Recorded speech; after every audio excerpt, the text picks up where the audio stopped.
Beetroot పచ్చడి అండి.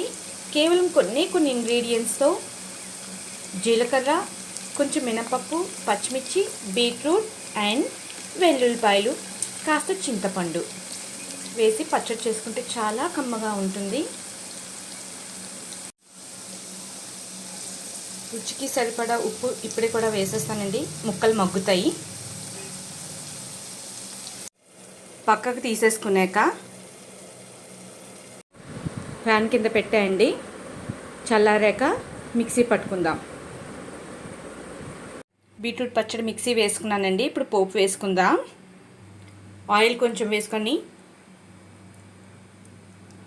కొంచెం మరిగాక జీలకర్ర ఇలా వేసుకోండి. అది కొంచెం చిటపట్లు ఆడాలి ఫ్రెండ్స్. ఎప్పుడు కూడాను వేగిన తర్వాత అప్పుడు ఆవాలు వేసుకోండి. చిన్న ఎండుమిర్చి,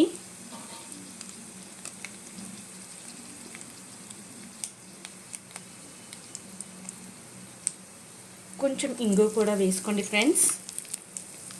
పోపు పెట్టుకోండి. ఈ పోపులో బీట్రూట్ని వేసేసి ఒకసారి ఇలా కలిపేసి మూత పెట్టేసుకోండి. వేడిగా కూడా తినేస్తే చాలా బాగుంటుంది friends. Thank you for watching.